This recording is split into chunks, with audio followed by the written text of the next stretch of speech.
वही शंभ कैलाशी तुम्हें कैसी कथा सुनाई। वही शंभ कैलाशी तुम्हें कैसी कथा सुनाई। वही शंभ कैलाशी तुम्हें कैसी कथा सुनाई। वही शंभ कैलाशी तुम्हें कैसी कथा सुनाई। गयो द्वार मैया ने मोहित गई प्रभु आई। दयो जाग मैया में मोहित गई प्रभु आई। गयो द्वार मैया ने मोहित गई प्रभु आई। दयो जाग मैया में मोहित गई प्रभु आई।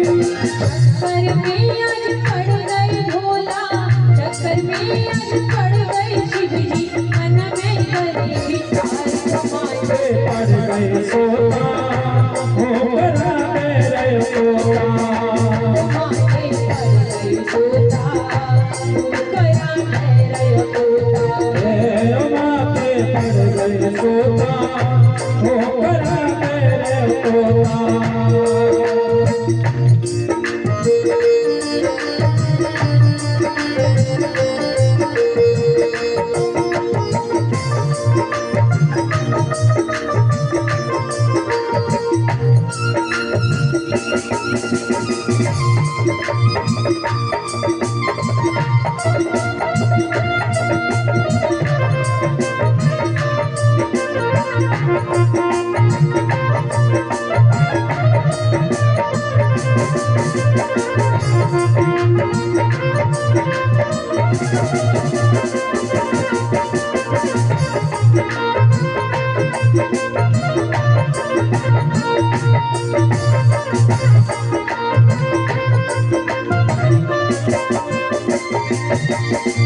क्रोध वंश भोला दे, कर में त्रिशूल सवारो।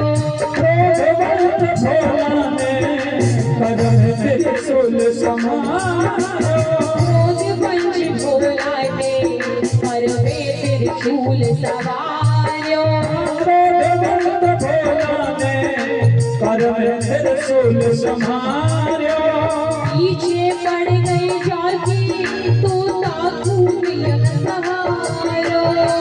पीछे पड़ गए जाके तोता खूबियत सहारो। पीछे पड़ गई जाकी तोता खूबियत सहारो। पीछे पड़ गए जाके तोता खूबियत सहारो।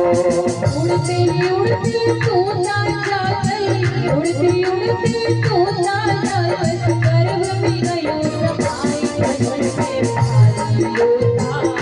होरा मेरे तोता माथे पड़ गए सोता होरा मेरे तोता। माथे पड़ गई तोता, गला तेरा तोता। माथे पड़ गए सोता होरा मेरे तोता। आसन पर महादेव जी रखे आसन मार, अमर कथा जब लगे सुनाने, तोला गोत्र पुरारी को मांगे परा तेरा तोता। माथे पड़ गए सोता होरा मेरे तोता।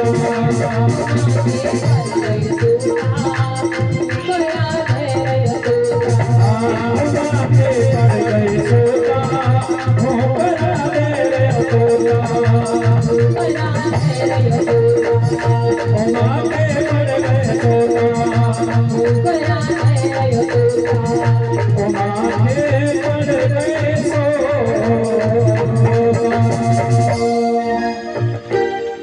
बोलिए श्री वृंदावन बिहारी लाल की जय हो।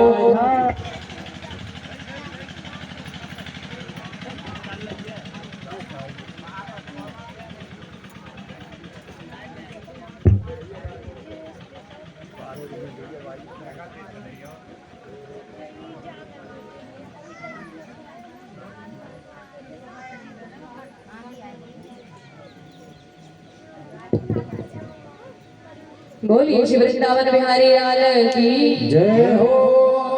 अब महाराज यहाँ भोले बाबा ने कथा सुनाना प्रारंभ किया और वही नींद लग गई पार्वती जी को। जो नींद लगी यहाँ कैलाश पर्वत के पीछे जो पक्षड़ी के गर्भ से सुख हुआ, अंडे से बाहर आया, उसने सोचा यदि हुक्रे बंद हो गए तो कथा भी बंद हो जाएगी। जो आनंद मुझे आ रहा है कथा में वो फिर नहीं आएगा, तो क्यों ना मैं हुक्रे देता चलो ताकि कथा चलती चले। तो महाराज पार्वती जी तो सो गई है, या पीछे से सुख हुक्रे दे रहा है। और जो कथा समाप्त हुई जोर से जयकारा लगाया भोले बाबा ने। बोलिए श्री वृंदावन बिहारी लाल की। तुरंत नींद खुल गई पार्वती जी की। हो गई कथा, हो गई समाप्त। भोले बाबा ने कहा कथा तो हो गई, पर आप कहाँ थी? आप ऐसे कह रही हो कि हो गई कथा, आप क्या कर रही? पार्वती जी ने कहा कि मुझे जरा सी नींद लग गई, मेरी आंख लग गई, मुझे पता ही नहीं चलता।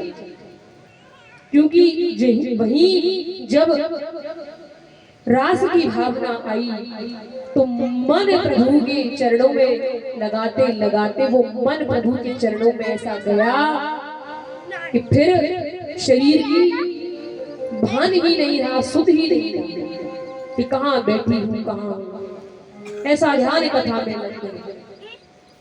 तब महाराज अब भोले बाबा देख रहे हैं इधर उधर कि तुम सो गई थी तो हुक्रे कौन दे रहा था। नजर गई सुख पर, और सुख ने सोचा कि हम मुझे नहीं छोड़ेंगे, तो आगे आगे सुख और पीछे पीछे भोले बाबा त्रिशूल लेकर के भाग रहे हैं।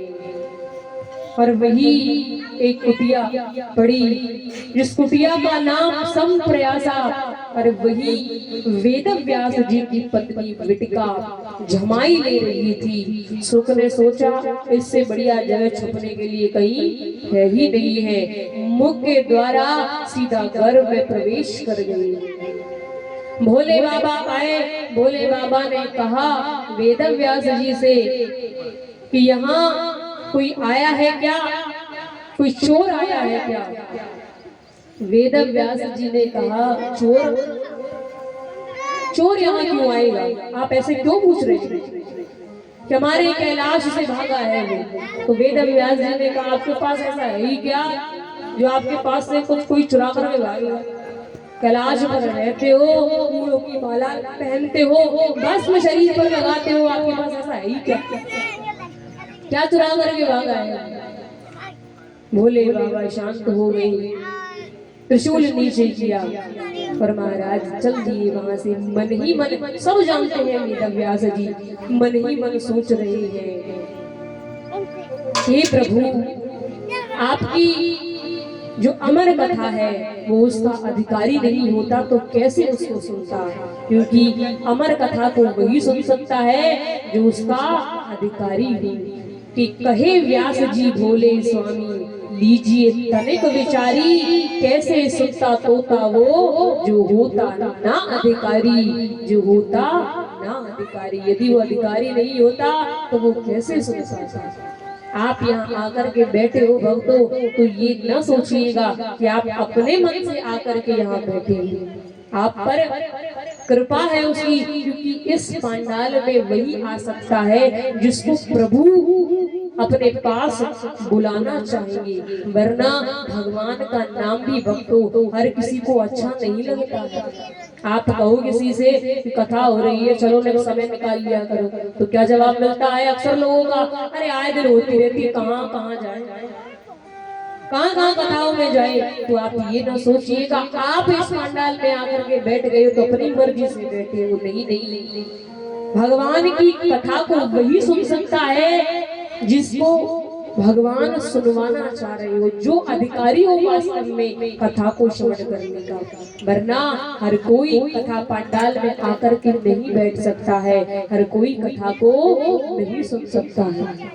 जिसके जीवन में कथा आई हो उस पर भगवान की कृपा है। अब महाराज 12 वर्ष तक सुखदेव जी माँ के गर्भ में रहे 12 वर्ष तक। इतनी कठिन तपस्या, बाहर नहीं आ रही है। राधा रानी ने कहा, अरे बालक बाहर जाओ, तुम्हें तो धर्म का प्रचार प्रसार करना है, तुम बाहर क्यों नहीं जा रहे हो? तब कहा, नहीं नहीं भैया, मुझे माया पकड़ लेगी, मैं बाहर गया और मुझ पर माया का प्रभाव हो जाएगा, मैं बाहर नहीं जाऊंगा, माया बड़ी खतरनाक है, मैं भजन नहीं कर पाऊंगा, मेरे लिए यही स्थान बढ़िया है भजन करने के लिए। तब राधा रानी ने कहा, नहीं बालक, मैं तुम्हें वरदान देती हूँ, तुम पर माया का कोई प्रभाव नहीं होगा, तुम जाओ तो सही बाहर। तब महाराज सुखदेव जी बाहर आए और बाहर आते ही वन की ओर जाने लगे भगवान का भजन करने के लिए। माया का उन पर कोई प्रभाव नहीं हुआ। जब जाने लगे सुखदेव जी तो कुछ स्त्रियां स्नान कर रही थी सरोवर में। उन्होंने सुखदेव जी को देखा तो ऐसे कैसे स्नान करती रही, और जो वेदव्यास जी को उनके पीछे आते हुए देखा, तुरंत लज्जा के मारे छुप गई है तालाब में। अब पूछा वेदव्यास जी ने, आपने ऐसा क्यों कहा, क्यों किया? जब वो गए तो आप बिल्कुल निसंकोच होकर के स्नान करती रही, और मेरे आते ही ऐसी लज्जा। तब कहा स्त्रियों ने कि उनको तो स्त्री और पुरुष का फर्क तक मालूम नहीं है, इस कदर उनके ऊपर माया का प्रभाव नहीं है। उन्हें क्या पता क्या हो रहा है क्या नहीं हो रहा है, उनके ऊपर माया का कोई प्रभाव नहीं। परंतु आपको तो भेद पता है ना, इसीलिए हमें आपसे लाज है। तो समझिएगा, माया का प्रभाव नहीं था सुखदेव जी के ऊपर। अब पिताजी ने सोचा, यदि ऐसे ही ये वन में गए तो इनको मैं श्रीमद् भागवत कैसे प्रदान करूं। अपने कुछ शिष्यों को भेजा, तुम जाओ और जाकर के लेकर के आओ।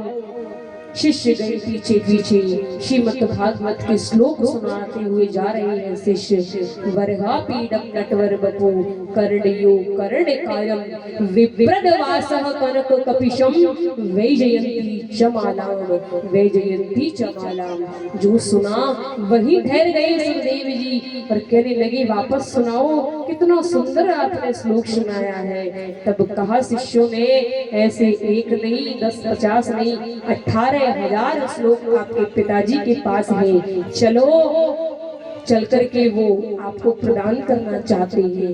तब आए, अभी भागवत नहीं दी है पिताजी ने, अभी परीक्षा ले रही है। राजा जनक के द्वार भेजा तो देखते हैं माया का प्रभाव इन पर कैसा है। राजा जनक से कहा, तुम परीक्षा लेना कि इन्होंने माया पर विजय प्राप्त की है नहीं की, काम क्रोध लोभ मोह अहंकार इन पर विजय प्राप्त की है या नहीं की। क्योंकि व्यक्ति सालों भजनों में लगता रहता है, भगवान का भजन कर रहा है, परंतु ये मन के ऐसे विकार हैं, इन पे वश नहीं चलता है। एक संत गए गुफाओं में वर्षों तक तपस्या की कि हमने क्रोध पर विजय प्राप्त कर ली, और आए जरा सी भीड़ में घुसे, पैर पर पैर रखा, तुरंत लड़ाई झगड़ा करना शुरू कर दिया। जो क्रोध पर विजय प्राप्त की थी वो सब धरी की धरी रही। तो महाराज आज यहाँ परीक्षा ले रही है, द्वार पर खड़े हैं सुखदेव जी। द्वारपालों को आज्ञा दी, जाओ जाकर के कह दो राजा जनक से तुम्हारे द्वार पर सुखदेव जी आए हैं। तो महाराज गए, सुबह से शाम हो गई खड़े खड़े। अब शाम को आए, जनक जी देख रहे हैं क्रोध मुख पर है या नहीं है, तो क्रोध की झलक तक सुखदेव जी के मुख पे नहीं, जैसे आए थे वैसे के वैसे ही है। भीतर ले गए महल के, अप्सराएं नृत्य कर रही है, सुंदर व्यंजन रखी है, परंतु उन्हें कोई प्रभाव नहीं है उनका, उन पर माया का कोई प्रभाव न देख करके हाथ जोड़ करके राजा जनक कहने लगे, मुझसे तो परीक्षा लेने के लिए कहा था, और धन्य है आप कि आप पर माया का कोई प्रभाव नहीं है। तब जाकर के महाराज कहा कि अब आप श्रीमद् भागवत को प्राप्त करने के अधिकारी हो। जैसा मैंने कहा कि ये श्रीमद् भागवत किसी पुत्र को नहीं, ये पात्र को मिलती है। जो इसके योग्य होता है उसी के जीवन में श्रीमद् भागवत आती है, ऐसे ही किसी को नहीं मिल जाती। कोई सोचे कि हमको बड़ी आसानी से श्रीमद् भागवत मिल जाए, तो आसानी से प्राप्त नहीं होती है। न ही तनबल से मिलती है, न आत्मबल से मिलती है, न धन बल से मिलती है। ये तो उस गोविंद की कृपा के बल से ही प्राप्त होती है। जब तक उसकी कृपा न हो तब तक जीवन में ये समय आता ही नहीं। कितना भी प्रयास कर लीजिएगा, ये समय जो चल रहा है, ये 7 दिन जो चल रहे हैं ना आपके गांव में, ये न सोचिएगा कि आपकी और हमारी मर्जी से चल रही है, ये उसकी कृपा की मर्जी से ही चल रही है। क्योंकि श्रीमद् भागवत ऐसे ही प्राप्त नहीं हो जाती है। कई जन्मों के पुण्य जब उदय हो तब भागवत की प्राप्ति होती है। जन्म जन्मांतरे भवि पूर्णम तदा भागवतम लभेह।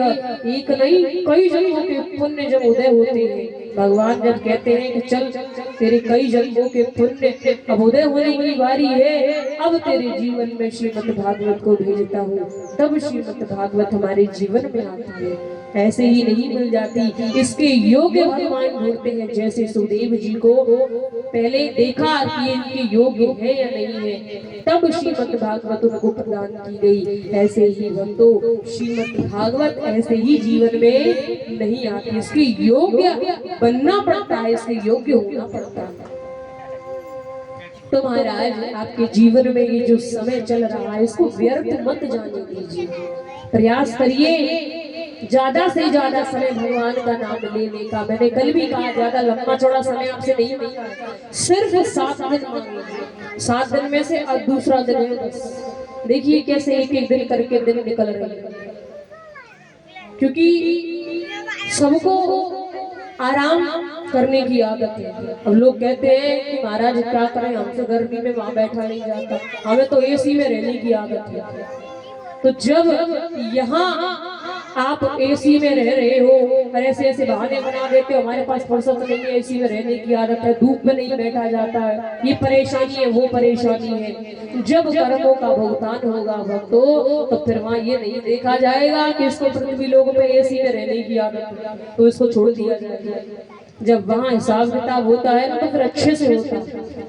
और मैं तो एक बात कहा करती हूँ, यहाँ आप कितना भी धन कमा लेना, कितना भी ऐश और आराम से रह लेना, कितना भी नाम कमा लेना, परंतु जीवन में भक्ति नहीं है, भगवान का नाम नहीं है, तो सब व्यर्थ है। क्योंकि यहाँ के वीआईपी बनो या मत बनो, परंतु भगवान का नाम लेकर के वहाँ की वीआईपी आप अवश्य बन सकते हैं। भगवान का नाम लोगे, भगवान की भक्ति करोगे, सत मार्ग पर चलोगे, तो ऐसा व्यक्ति जब अंतिम समय उसका आता है, जब उसकी अंतर आत्मा ऊपर जाती है, तो देवी देवता भी खड़े होकर के स्वागत सत्कार करते हैं कि देखो भगवान का कोई भक्त आ रहा है। फिर देवी देवता ऐसे भगवान के भक्त को अपने मस्तक पर उठाते हैं। तो महाराज ये जीवन जो मिला है उसको यहाँ के वीआईपी बनने के चक्कर में, यहाँ के ऐश आराम के चक्कर में, एसी कूलर के चक्कर में बर्बाद मत करो। प्रयास करो कि जीवन में परमात्मा की भक्ति आए। ये 7 दिन मिले हैं, ऐसा नहीं एक आध महीना आपसे मांग लिया, सिर्फ 7 दिन मांगे। यदि आप इन दिनों समय नहीं निकाल सकते, यहाँ नहीं आ सकते, तो आपका मनुष्य तन बेकार है, मानव जीवन आपका बेकार है। फिर कोई आपको नहीं रोक सकता। महाराज 84 लाख योनियों में भटकते रह जाओगे, मुक्ति नहीं मिलने वाली। कितने भी तीर्थ करे आना, कितने भी यात्रा करे आना, कितने भी गंगा नहाए आना, परंतु यदि जीवन में भगवान का नाम नहीं है, भगवान की कथा नहीं है, सब व्यर्थ है, सब बर्बाद है। असली भक्त तो वही है, सब कुछ त्याग करके भगवान के नाम में लग जाए, तन मन धन से जुड़ जाएंगे। प्रभु तूने ये 7 दिन मुझे दिए हैं और ये 7 दिन मैं तेरे नाम में बिताना चाहता हूँ, तेरे नाम में ही जीना चाहता हूँ। वही भक्तों वास्तव में भक्त है, वरना एक एक करके दिन ऐसे ही निकल रही है और दिन नहीं आपकी उम्र बीत रही है। वो सुनहरा अवसर बीत रहा है जिस अवसर में आप बहुत कुछ कर सकते हो, बहुत कुछ यानी इस जीवन के ये जो अंतरात्मा आपको मिली है ना, आपका कर्तव्य है इस आत्मा को परमात्मा में मिलाना। और वो तभी मिलेगी जब भगवान का भजन करोगे, उनकी कथाओं को सुनोगे, उनसे प्रेम करोगे, जीवन में भक्ति लेकर के आओगे। परंतु हम ऐसा नहीं करते, हम ये सोचते हैं बस मनुष्य तन मिल गया, खाना सोना उठना बैठना इधर उधर बातें करना यही काम है, बस यही जीवन है। इसके आगे और हम कुछ सोचते